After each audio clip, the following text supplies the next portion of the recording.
को अहम खबर देंगे। पाकिस्तान स्टॉक मार्केट में कारोबार का मस्बत आगाज हुआ है। 100 इंडेक्स में 559 पॉइंट्स का इजाफा देखा गया है। इस वक्त क्या सूरत हाल है बताएंगे नुमाइंदा बोल न्यूज़ कफील अहमद। जी कफील बताइएगा। देखिए, वज़ीर-ए-आज़म पाकिस्तान की जानिब से जो है वो एतमाद का वोट हासिल करने के बाद पाकिस्तान स्टॉक मार्केट में आज कारोबार के पहले रोज जो है वो मस्बत रुझान है और तकरीबन जो है वो 580 पॉइंट्स का इजाफा रिकॉर्ड किए गए ट्रेडिंग के दौरान। और जो इसका करंट इंडेक्स है वो 46,380 के लेवल पर जो है वो जो है वो ट्रेड कर रहा है। मजमूई तौर पर जो सेंटिमेंट है वो खासा पॉजिटिव है और सरमायाकार को जो एतमाद है वो वज़ीर-ए-आज़म के वोट के बाद खासा बहाल हुआ है। जी बहुत शुक्रिया कफील अहमद, अपडेट कर रहे थे। को अहम खबर देंगे। पाकिस्तान स्टॉक मार्केट में कारोबार का मस्बत आगाज हुआ है। 100 इंडेक्स में 559 पॉइंट्स का इजाफा देखा गया है। इस वक्त क्या सूरत हाल है बताएंगे नुमाइंदा बोल न्यूज़ कफील अहमद। जी कफील बताइएगा।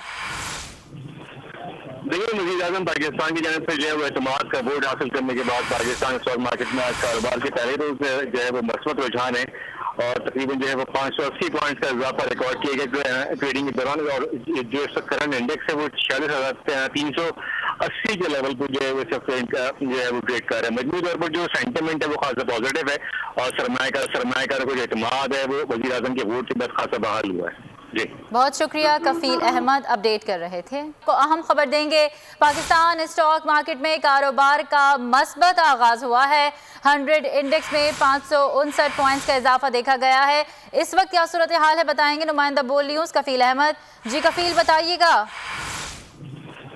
देखिए, वज़ीर-ए-आज़म पाकिस्तान की जानिब से जो है वो एतमाद का वोट हासिल करने के बाद पाकिस्तान स्टॉक मार्केट में आज कारोबार के पहले रोज जो है वो मस्बत रुझान है और तकरीबन जो है वो 580 पॉइंट्स का इजाफा रिकॉर्ड किए गए ट्रेडिंग के दौरान। और जो इसका करंट इंडेक्स है वो 46,380 के लेवल पर जो है वो जो है वो ट्रेड कर रहा है। मजमूई तौर पर जो सेंटिमेंट है वो खासा पॉजिटिव है और सरमायाकार को जो एतमाद है वो वज़ीर-ए-आज़म के वोट के बाद खासा बहाल हुआ है। जी बहुत शुक्रिया कफील अहमद, अपडेट कर रहे थे। सब्सक्राइब करें और बेल दबाएं ताकि कोई खबर रह न जाए।